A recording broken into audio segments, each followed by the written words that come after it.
Assalamualaikum warahmatullahi wabarakatuh. Bagaimana kabarnya pagi ini anak-anak? Pastinya baik semua kan? Untuk pembelajaran hari ini kita akan belajar tentang tema 1, subtema 2. Otot sebagai alat gerak manusia. Otot sebagai alat gerak manusia. Otot adalah sebuah jaringan dalam tubuh manusia dan hewan yang berfungsi sebagai alat gerak aktif yang menggerakkan tulang. Otot dikelompokkan menjadi 3 macam, yaitu otot lurik, otot polos, dan otot jantung.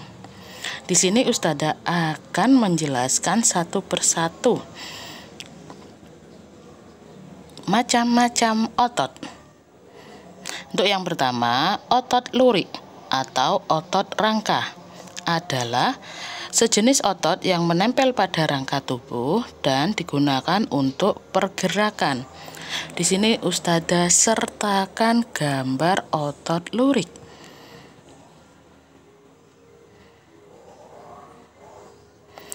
Untuk otot yang kedua yaitu otot polos. Otot polos merupakan otot yang bekerja tanpa kita sadari atau kehendaki. Otot polos bekerja atas perintah otot dan kebutuhan tubuh. Nah, ini adalah gambar dari otot polos. Kemudian otot yang terakhir atau yang ketiga adalah otot jantung.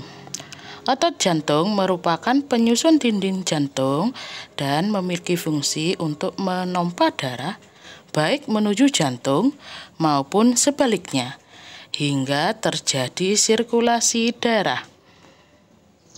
Nah, ini adalah gambar dari otot jantung. Sampai di sini bisa dimengerti anak-anak? Untuk materi yang selanjutnya, kita akan belajar tentang langkah mencari ide pokok. Langkah yang pertama yaitu baca seluruh paragraf dengan cermat. Bacalah dengan cermat bacaan dalam sebuah paragraf. Yang kedua, cermati kalimat pertama hingga akhir. Ketika membaca sebuah paragraf, kita harus membaca dengan cermat setiap kalimatnya. Kemudian yang ketiga, baca setiap kalimatnya. Dalam suatu paragraf, ide pokok bisa terletak di awal, di akhir, atau di awal dan di akhir. Kemudian yang terakhir, yaitu tandai ide pokok.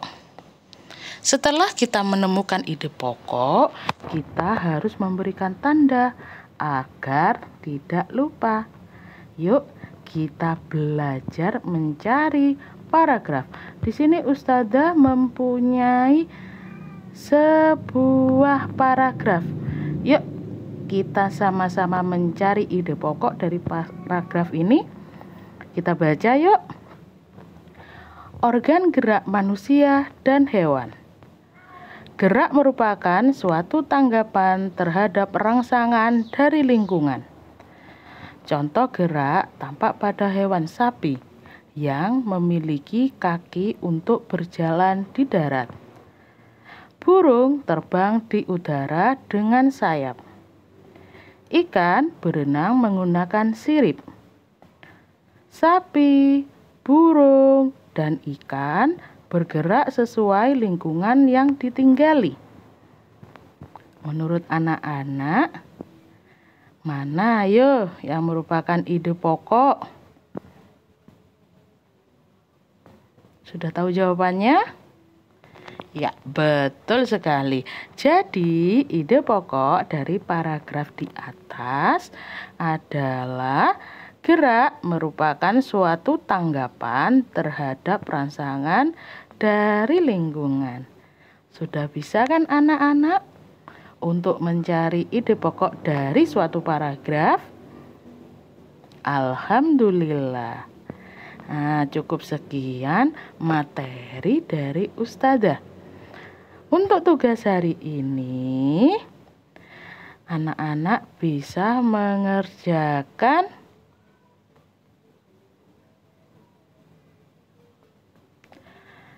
terima kasih sayang.